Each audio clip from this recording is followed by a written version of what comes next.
So the state of Washington has finally declared the shelter-in-place law as of yesterday, March 23rd, 2020.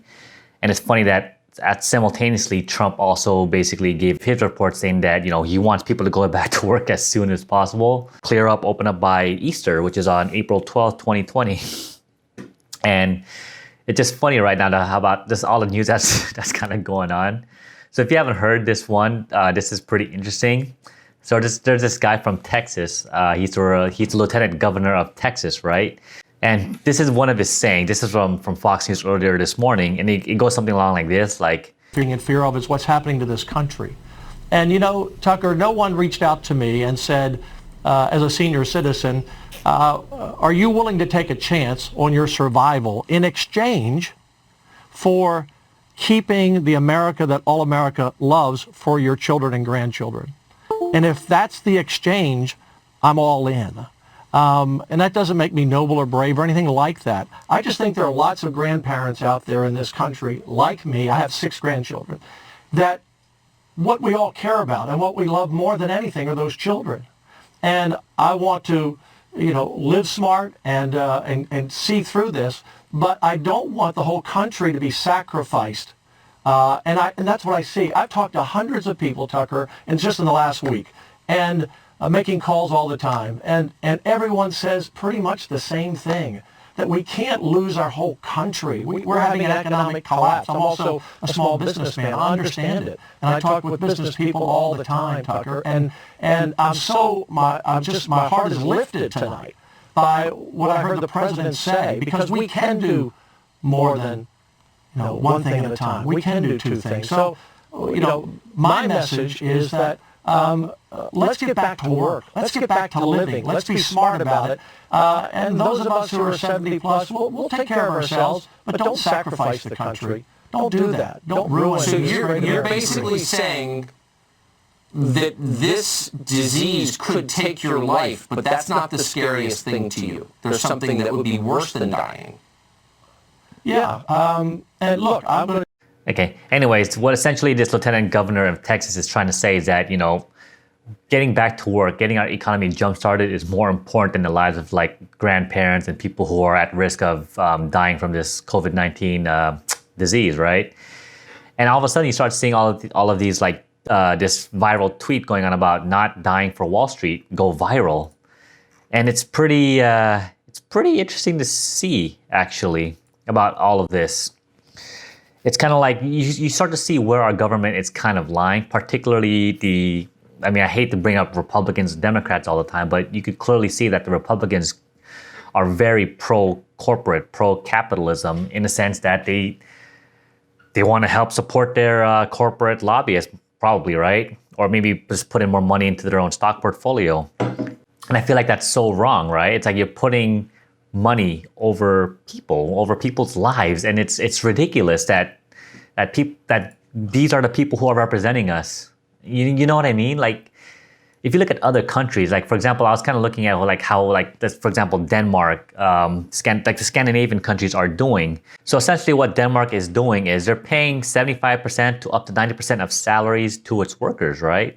And then some other countries, like the Netherlands, for example, they're paying up to 90% of salaries to its workers. And that's how those people are kind of getting along right now, to make sure that they're fed, they're able to maintain almost their quality of life, albeit not being able to go out, right? I'm actually not too sure if they have a shelter-in-place program, but I'm pretty sure they would, right? And you see our country just trying to basically bail out the corporations. It's like we have such a backwards mentality here in the U.S. Like, we have such a capitalistic mentality. Not necessarily with the working class people, but the people who are at the top 1%, right? And this is where I kind of feel like now is the time, talking about change in terms of how we see capitalists in the United States, right?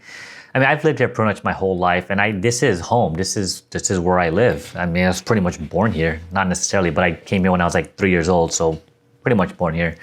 Anyways, I was going through a Reddit post this morning, and I came upon this really, really fascinating topic.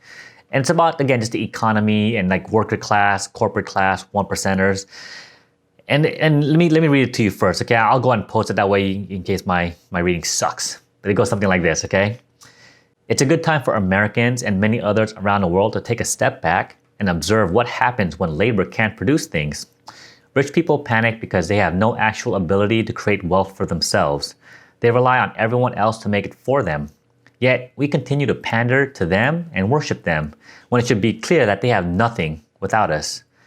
They are leeches, slave owners, and opportunists. They care only about so much that it matters to their bottom line. They're the people telling Trump they don't want to produce masks and ventilators because it's too costly and will make them retool their factories. Their wealth is useless without products we produce to buy. If the rich and powerful want to return to normal, the rules must be different. Guaranteed health care for all, free public college, $15 minimum wage tied to inflation, mandatory employee representation on every board in America. We want paid sick leave for every American, including gig economy workers, paid maternity leave for both partners for at least 3 months minimum. If they do not understand the general strike of essential workers will bring them to their knees. Grocery store workers, first responders, essential workers, they treat like trash. Striking together at this moment will cripple the wealthy. And I've been thinking about this actually for the last couple of days, ever since this whole, staying in place, shelter in place, and just kind of social distancing ourselves from other people, right? Since no one's going to work, no one's buying anything, right? This is pretty obvious. I've brought this up with many of my videos before regarding just this whole COVID-19 incident. And a lot of these people are bringing up valid points. I want people to realize is that the working class is essentially how economy functions, right? Without people like you, without people like me, basically in a service industry, right? I'm in a service industry in healthcare primarily. For people in the working class who work in factories, for example, who work at offices, these are the people that make money for corporate America, right? Unless everything becomes completely automated, you can't say otherwise.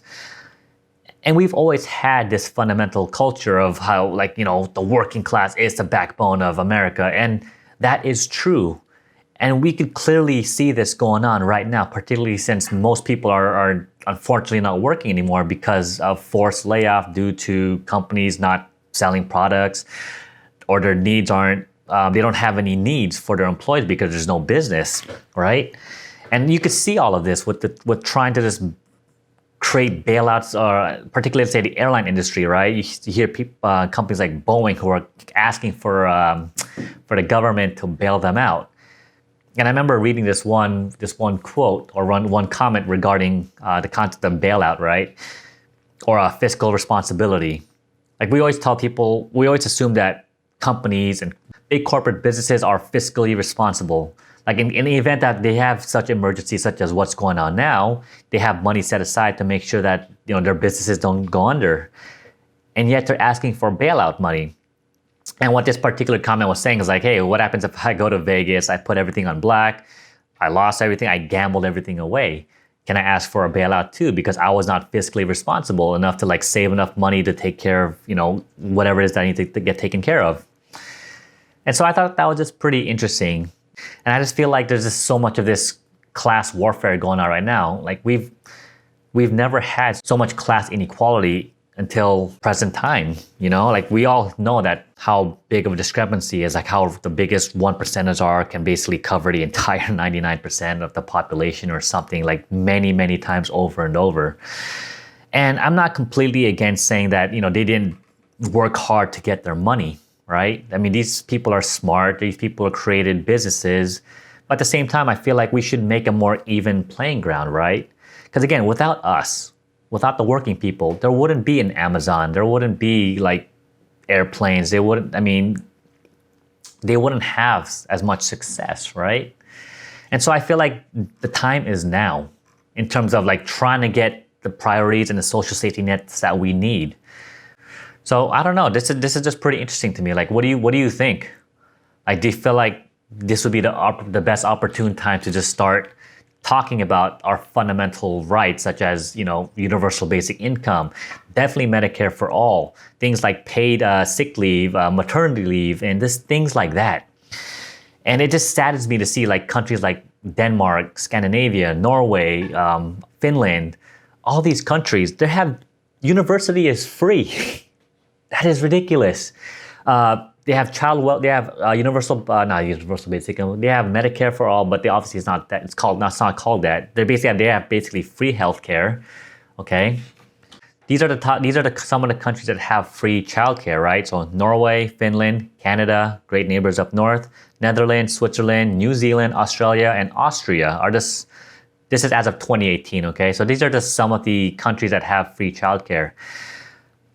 And I know I don't have kids, but a lot of my friends have kids, and they tell me that childcare is ridiculously expensive, and I've seen it.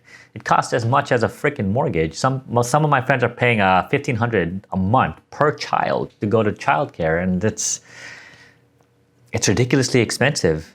But at the same time, you have no choice because you have to go to work. It's like, do I go to work so I could, I could pay for my child to go to childcare, or do I stay home and take care of my child? It's almost like you have to pick which one's more important, right? Do I want to stay home with my kid, but I want to be able to go to work, but I want to have to at least pay for childcare, or I go to work and I send my kid off to childcare because no one's going to watch him, or so on and so forth. And so I don't know. But I feel like this is definitely something we all need to start talking about. And we end with the last thing, okay? Not dying for Wall Street, okay? Hashtag not dying for Wall Street, because lives matter more than just your portfolio, your stocks, your company bottom line. Like what has our country come to? Let's continue to stay strong together. And remember, we work better when we work together, all right? Let's stop this individualism. Let's stop this ideology of just me. Let's all help each other in this time of crisis, in this time of this global need. So anyways, just want to know what your thoughts are regarding this. Do you think we should go back to work early? I know a lot of people have to go back to work because one is we don't know what's going on with our economics, I guess, what do you call it, the stimulus plan in terms of helping people out right now. The one thing I do know is that we do not need to give $500 billion for a corporate bailout. Okay, we don't need to do that. That is just ridiculous.